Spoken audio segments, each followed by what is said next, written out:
Hey there, athletes. Coach John Ferry here from Team Wilpers. Very excited to be here with you for week one athlete briefing of our half marathon challenge 2025 edition. One of my favorite challenges of the year because with the end of it, we get to run a race. So the goal for our half marathoners is obviously very simple. It's to run a half marathon race distance in and around the weekend of March 16th. So that's going to be when the official challenge concludes. But certainly you could use this program to pivot to races in and around that general vicinity. Races that happen to be on that weekend are New York City half, Washington, D.C. rock and roll, Virginia Beach Shamrock half and full marathon, plus about another 50 to 70 half marathons domestically, not to mention internationally. And if all of that fails, you could certainly just run 13 1/10 miles wherever you happen to be on that day. That also fully acceptable. So let's talk a little bit about the energy zones that we're going to be mainly focusing on in this challenge. And there are going to be two of them. They're going to be our kind of aerobic energy zone, aka our easy pace, or our zone 2, zone 3. And then we're going to kind of be focusing on sub-thresholds, or a half marathon pace. This might be kind of your zone 3 or 4 in sort of a typical zone setup, maybe like kind of a zone 3 or tempo, but an RPE of roughly 4 to 7 in these sub-threshold paces. And so these two zones are really both aerobic zones because they are under threshold there. And we're going to be training them most substantially because the half marathon is going to be around probably more than 99% aerobic overall. And for many of us, it's purely an aerobic race. So we're going to spend most of our time focusing there on that aerobic system. I want to talk about the website a little bit here for this challenge. So the website's going to have a few important things. It's going to have your paces, the paces that you are going to use for each of your workouts. It's going to have the workouts for each week. And it's going to have the box to check to say that you completed the workout in order to chase a 100% completion percentage. I've said before, I'll say again, the best possible way to set yourself up for success is to chase a 100% completion percentage. In this challenge, it's going to get you most race ready there in the middle of March. The paces provided are going to be based upon the result of your 20-minute distance test. And we're going to talk about that again here in just a little bit, but you're going to need to input the result of that test using the gearbox icon on the pace box on your kind of website portal there. And before we dig into week one, I want to go ahead and put on everyone's radar right now that this weekend, as I mentioned, corresponds with the New York City Marathon. So each year we'll have Team Wilpers events in New York City around that weekend. So it always includes a Saturday morning shakeout in Central Park, Sunday kind of race day cheer station, and most typically, I think starting last year, if not 2 years ago, some post-race libations in and around the general New York City area. So put it on your radar. I'm sure all three of those things will happen again this year. So we hope to see you in New York City. Not to mention, if someone wants to champion a meetup and a meet and greet outside of New York City, we'd absolutely appreciate you doing so. Certainly post to the group if you want to kind of be the cheerhead of your own city race. Now to our week one workouts. So run number one, 20-minute distance test. So this so simply is you run as far as you can in 20 minutes. It is a max effort test. So it is not a progression run. It's not really a workout. It's a 20-minute max effort test here. So this can be run indoors, it can be run outdoors, it can be run on a tread, etc. What I would recommend to set yourself up for training most effectively is wherever you plan to do most of your workouts is where you should probably do the test. So if you're doing your workouts outside, great. Do the test outdoors. It's going to be most accurate. If you're doing your workouts inside, do your test inside. Then the paces are going to be most accurate. I don't know about everyone else, but I run much faster outside than I do inside. So I plan to do my workouts outside. I'm going to test outside because they're going to be more appropriate. If I test inside, I would expect a kind of substandard result to my outside running, and that's okay. If I plan to do my workouts inside, that's going to be an appropriate pace zone for those workouts. So once again, I'd recommend testing where you plan to do your workouts over the scope of the next 10 weeks. I kind of mentioned this a little bit in Holiday Run Challenge, but something I thought I'd bring back up here because I actually thought it was a good way to go about it, which is a 20-minute test is sort of an odd test to do, just to run as hard as you can for 20 minutes. So what I do when I try to do these tests for myself as benchmarks is I actually kind of put a mileage target that I think I can accomplish in a 20-minute time period. And that really is the goal that I'm shooting for. So if I hit that, and I exceed that in a 20-minute time span, excellent. If 20 minutes comes and I don't hit that, then my test is still over. I just didn't achieve that distance mark on that day. So I think it's probably a better way to think about it is set yourself an ambitious goal that you think you can achieve and then go do it. And if you don't, then so be it, try again another time. Talk for a second about why performance testing. Sometimes I mention this, sometimes it's not, but it's been a while, and this kind of started 2025, so we're bringing it back up. And simply, it is the most accurate way to kind of determine what current pace zones are right now. So it takes into account efficiency, determination, general mental toughness, etc. Things that you can't even really get from a lab test, just measuring threshold VO2 max, etc. So there's a lot that comes from performance testing. And so why is that important? Well, it's you have to meet yourself where you are today as opposed to a month ago, as opposed to a year ago. So I actually just saw a post recently on our Facebook group, and someone was worried about moving back in paces, thinking that they maybe weren't as fit as when they last tested.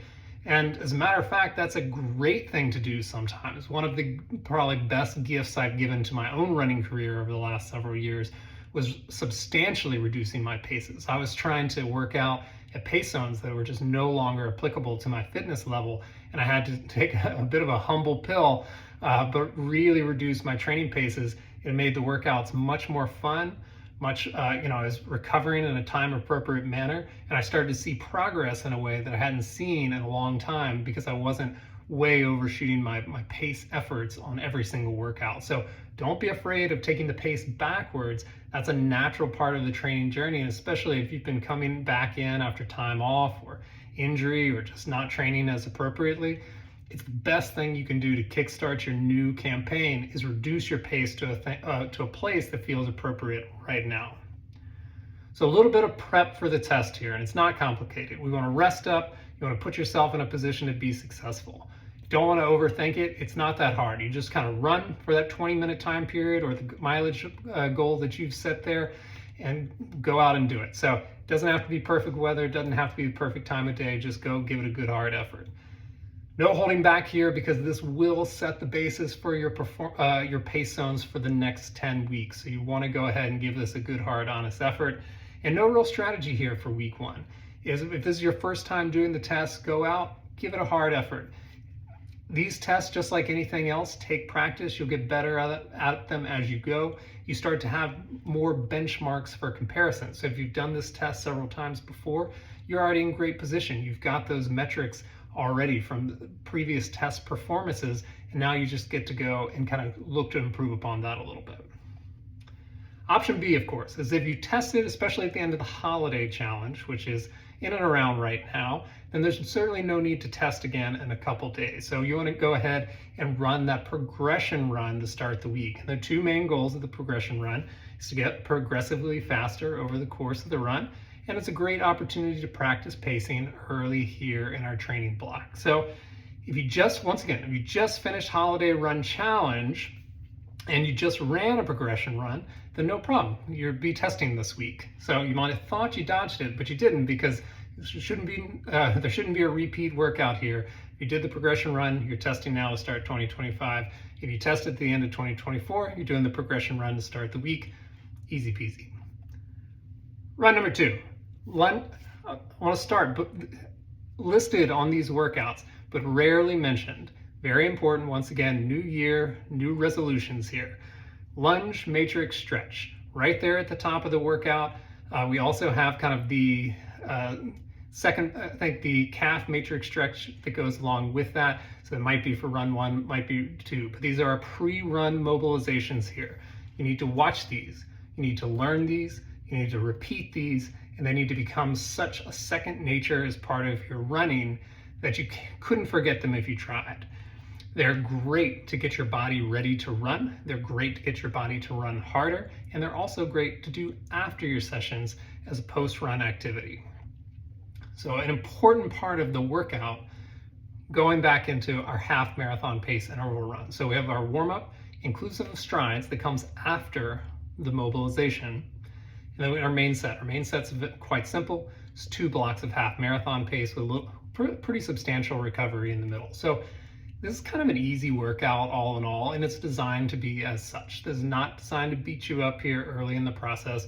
It's designed to kind of step into the training, hopefully feel a little bit of comfort in that tempo, start to kind of learn what it feels like a bit, and we're going to progress it obviously over the next 10 weeks.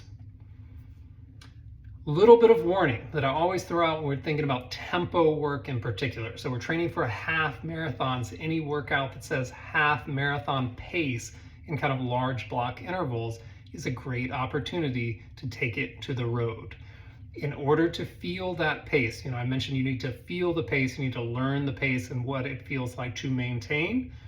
You have to take it onto the road because that's where the races are. So if you're someone who's just terrified of the cold, but you signed up for a spring race, you're going to have to overcome that somehow because it's not going to warm up between now and March.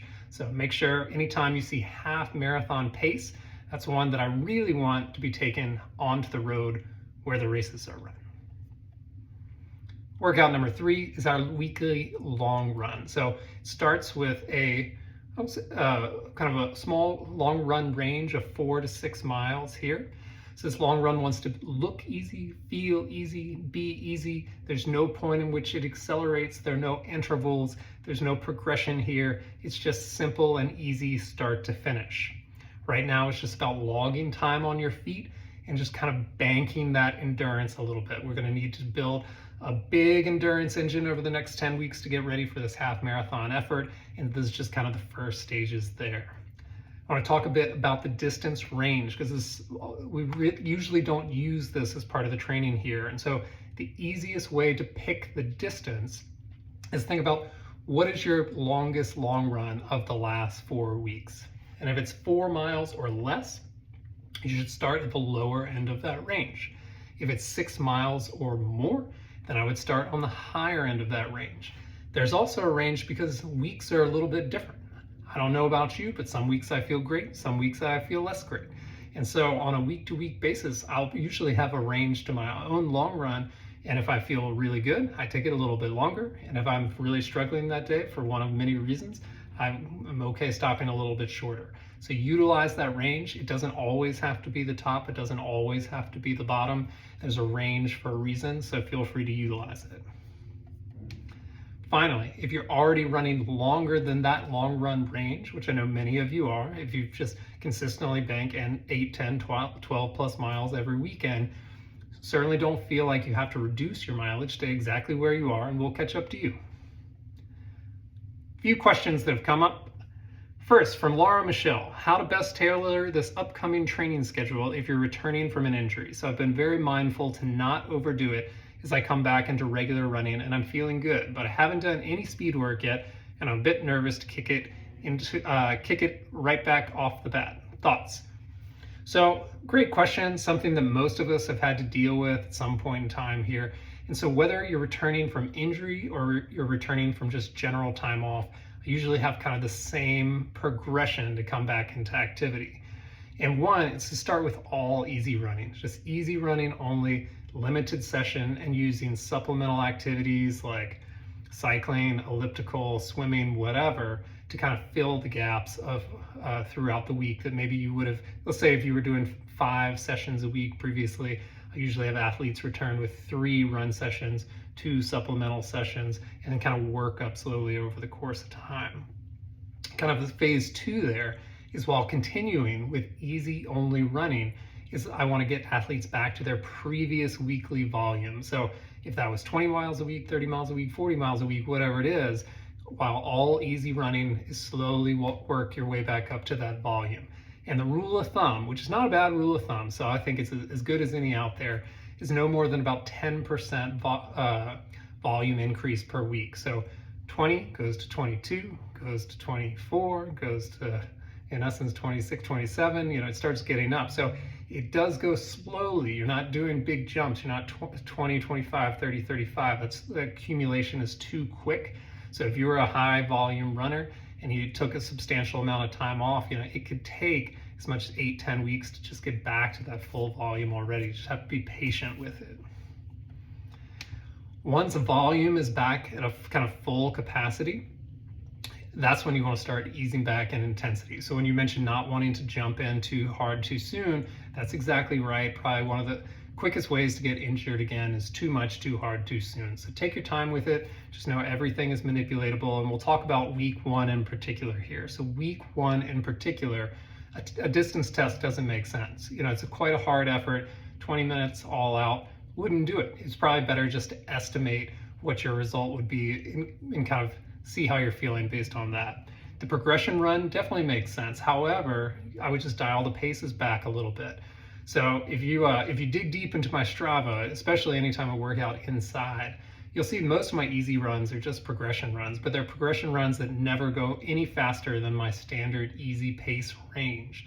So what I'll do is I'll start at the back end of the range, I'll slowly progress to the front end of the range, and I'll kind of hang out right there. And maybe if you wanted to preserve a little bit of the workout structure, you could just kind of peak above the edge of easy pace just for a minute, see how it feels a little bit, see how you're feeling, and then kind of drop back down, take that recovery. But don't feel the need to push it any harder than that, any further than that. Really make sure you can kind of get back to that previous volume, you're feeling really comfortable, and then start to ease back in intensity. Going all the way back to the beginning, the number one energy zone here that we're training is aerobic endurance. So the easy pace running is the best running you're going to do during this whole process. Workout 2, we already talked about, yes, you do half marathon pace segments, just a little bit under pace there. If you want to maintain that structure, just take it a little bit slower. So the specific injury here was tendinitis, but this will apply to everyone, is that running is a sport of repetitive stress. So whether you're healthy, but especially if you have an injury history, the warm-up, mobilization, and post-run routine is crucial to staying healthy. If you think about consistency being the number one way to be successful in endurance sport, the number one way to not be successful is repetitive injury, ache, pain, or strain that takes you away from training. If you're injured, you can't train. If you're sick, you can't train. So the number one way to be successful is just to not be injured, not be sick, not take time away from running. And so the pre-run and post-run care is crucial there. So you have to build that time into your routine. You need to do those mobilizations leading into the runs. You need to spend the time, especially if you've got a specific injury, to baby that thing on the post part of the run, 5 and 10 minutes a day, a couple times here and there. Easy enough to put into the routine. It's going to keep you able to do this activity that you want to be doing more sustainably for a longer period of time. So that is certainly the key there. Next question is, I had a couple questions about first-time participants and tips for people coming in here for the first time. So I'm going to start kind of generally and get more specific. So big suggestions here is ask questions often. So certainly ask questions of me for these athlete briefings that will happen most weeks every Friday evening. Absolutely ask questions of your fellow runners via the Facebook group. It's one of the most supportive communities that I've encountered. So there will be there people will be there for you when you need them, and take that and use it as a huge advantage because they will carry you far to be part of a group here. So share your successes often and share your failures just as often. We each have them all the time, every single day. And so the key is to figure out how to process them, move forward, move on to the next day, the next workout, and get back into your rhythm. As I mentioned, consistency is key here. So it's always just moving on to the next thing, on to the next thing. On slightly more technical notes here, carve out the time in your schedule. We talk about it often, seems like it doesn't matter that much, but it's huge. These workouts don't get done by accident. So especially as they get longer and longer and the long runs start to extend out, they're huge time blocks in a calendar. So before my week begins, my calendar is blocked. I know when every single workout is going to happen. And for people who have, have referred to, kind of mentioned before that seems a little bit OCD or anal, this entire exercise might take a grand total of 30 seconds while sitting at my calendar for the week. So it's not a daunting exercise just to block the calendar out for when you need to be doing these workouts. Finally, make sure to utilize the difficulty selection tool. It's available for you. You can flip-flop this around as often as you want. So every single week, every single day, you could toggle it to the more difficult workout, the easier workout. It's not going to change any data. It's not going to remove your check marks. It's just different options of the same workout. So make sure to use that difficulty adjustment tool, and hopefully it will help you along the way. And our final question here is from Rebecca Becky Becks, and it's a good one. She asks, just been thinking about how often to test during upcoming challenges for half-plus distances, and wondering if you have a preferred recommendation re-approach of 20-minute test or B races. And it's a great question, and the short answer, despite how much I talk about 20-minute tests, is that I strongly prefer B races. However, it comes with quite a few caveats. And so those races need to be distance appropriate for the race that you're training for. For example, a 5K is not a great tune-up or a distance test for a marathon. It might be a great distance test for a 10K or potentially earlier in a half marathon, but not a marathon. Similarly, a half marathon, not a great test if your ultimate race is a 5-miler. It has to fall in a time appropriate place for the race you're training for. So if you find a great 10K, but it's 3 weeks before a half marathon, it might be a decent tune-up. It might be a great workout, something that you utilize, like finding half marathon pace, pushing a little bit better, but there's not enough training window after it for it to be much of like a distance test. The fitness you have at that 10K, in essence, is going to be almost the same to the fitness you have at that half marathon. So not an amazing timeline there for those two races. 8 weeks before a half marathon, 10K would be perfect. But thinking about this cycle, we're already 10 weeks out, so it's just something to keep in mind. And then the race itself has to be appropriate for a test. So I think in particular here in wintertime, it's like kind of an odd time of year for races in general. So some of these races tend to be a little bit kooky. They're like mountain races that go up big hills and have huge elevation gain, or like over snowfields or rocky, craggy areas, whatever it might be. Point being, if the course is not something that you can really measure against like we'll call it a normal race course, kind of a relatively normal road race course, then it's really not a great use of your time and effort, because you can't compare it to any races of similar distance. So a few hills here and there is not so bad, but if it's something that's just kind of a kooky off race, it becomes hard to use it, or it becomes hard to compare it to similar efforts. So the real perk of a 20-minute distance test is that you get to control a lot of the variables. You get to pick the time, you get to pick the place, you get to kind of pick your general mood and disposition in which you want to go into it. We sort of have it set for a day, but if it's on Saturday and you do it on Sunday, we're not going to call the police on you. So there's a little bit of variables built into that. So it becomes a really good tool for comparing similar efforts over the course of time. The reason I would say that I prefer ultimately the B race, and for those who are curious, a B race is just a less important race leading into your A race or your most important race. But the reason I would prefer that B race is I just find them a lot more exciting. It's awfully hard to get motivated for a time trial, no matter, even if you're a tremendously self-motivated person. So there's some perks that come with that, some great mental toughness that goes along with doing these 20-minute tests, but a race is a great environment to jump into. So if you have a B race opportunity as part of your process leading up to A races, I absolutely suggest you take it. Otherwise, 20-minute time trial is a pretty good way to go about it as well. Well, that'll be all here for week 1. Thanks as always for watching. Can't wait to see you back live for week 2 this upcoming Friday at 6 o'clock. Have a great one.